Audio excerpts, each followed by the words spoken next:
Perkenalkan, nama saya Muhammad Daryl Noviandri dengan NIM 240507-24093. Saya berasal dari Prodi S1 Teknik Sipil 2024A. Saya berasal dari kelas Bahasa Indonesia 106. Bahasa Indonesia merupakan simbol identitas nasional yang tidak hanya berfungsi sebagai alat komunikasi, tetapi juga sebagai cerminan nilai-nilai budaya, etika, dan kepribadian bangsa. Dalam setiap tuturan, bahasa membawa muatan moral dan sosial yang memperlihatkan tingkat kesantunan penuturnya.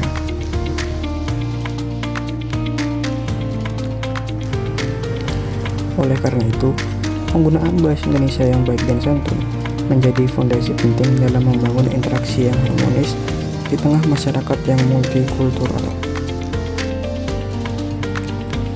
Di era digital yang semakin berkembang, media sosial telah menjadi bagian tak terpisahkan dari kehidupan masyarakat. Platform seperti Instagram, Twitter, TikTok, dan Facebook tidak hanya berfungsi sebagai sarana komunikasi, tetapi juga sebagai ruang ekspresi diri, penyebaran informasi, dan interaksi lintas budaya.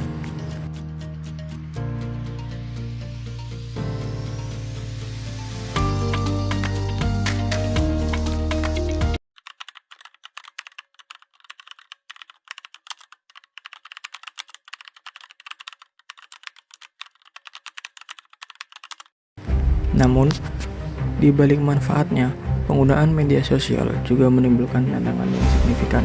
Salah satu isu yang mencuat adalah menurunnya kesantunan berbahasa dalam komunikasi daring. Banyak pengguna yang cenderung mengabaikan norma-norma etika dan kesopanan, sehingga muncul berbagai bentuk ujaran kebencian, hoak, dan komentar negatif yang merusak iklim komunikasi yang sehat.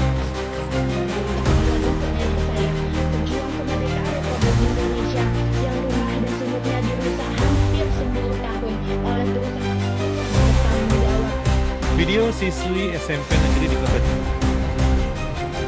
Garis polisi membentang di depan sebuah warung di Desa Purwodadi, Kecamatan Gambiran, Banyuwangi. Inilah Wirian yang bertusuk senjata tajam jenis karabin oleh seorang pria yang sudah tersulut emosi pada Sabtu malam lalu. Pemirsa, viral di media sosial video yang berisikan sejumlah orang memegang senjata dan mengucapkan kata-kata yang bernarasi provokatif. Kodim 0607 Kota Sukabumi langsung memanggil para pemeran video dan meminta mereka untuk menyerahkan senjata yang berada di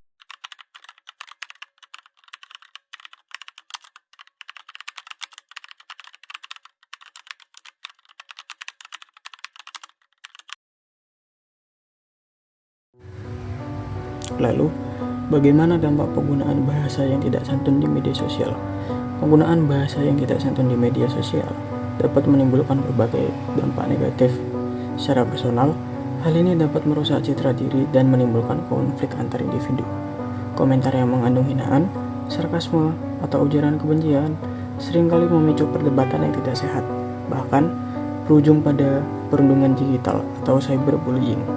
Dalam skala yang lebih luas, perilaku ini menciptakan atmosfer komunikasi yang penuh ketegangan dan kebencian, sehingga mengikis rasa saling menghargai dalam masyarakat.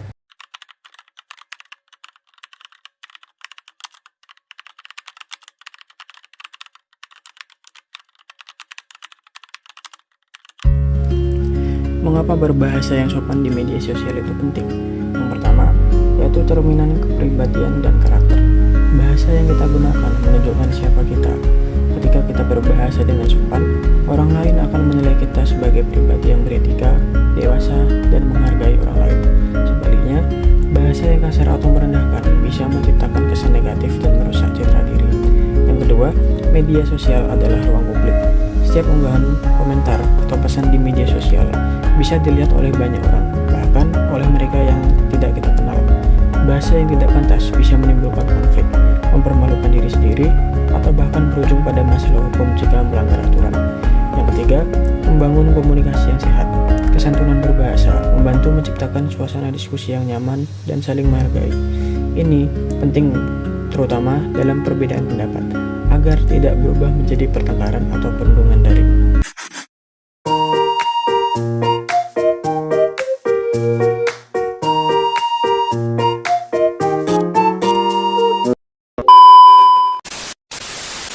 Assalamualaikum warahmatullahi wabarakatuh. Perkenalkan, nama saya Muhammad Darilo Fiandri dengan NIM 24050724093. Saya berasal dari kelas Bahasa Indonesia 106.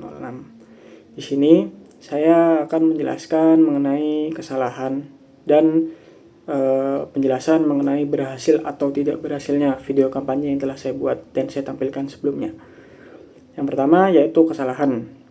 Kesalahan pada video kampanye saya yaitu yang pertama pada bagian pembuka dan penutup saya ada menggunakan bahasa asing yaitu bahasa Inggris, yang mana video kampanye ini merupakan video kampanye bahasa Indonesia, sehingga di dalamnya kita harus menggunakan bahasa Indonesia dan tidak menggunakan bahasa asing. Lalu yang kedua, kesalahan pada video kampanye saya yaitu penggunaan latar musik ataupun background yang terlalu besar, sehingga isi maupun penjelasan dari kampanye saya tidak terlalu didengar karena suara background yang terlalu besar.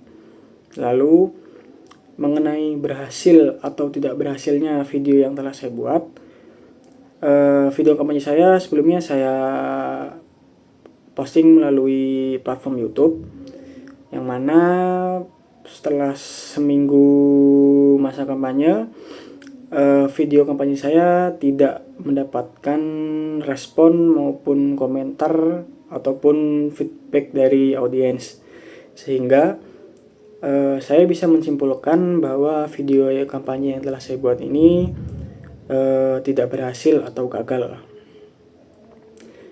Mungkin itu saja yang bisa saya sampaikan, kurang lebihnya saya mohon maaf. Wassalamualaikum warahmatullahi wabarakatuh. Terima kasih.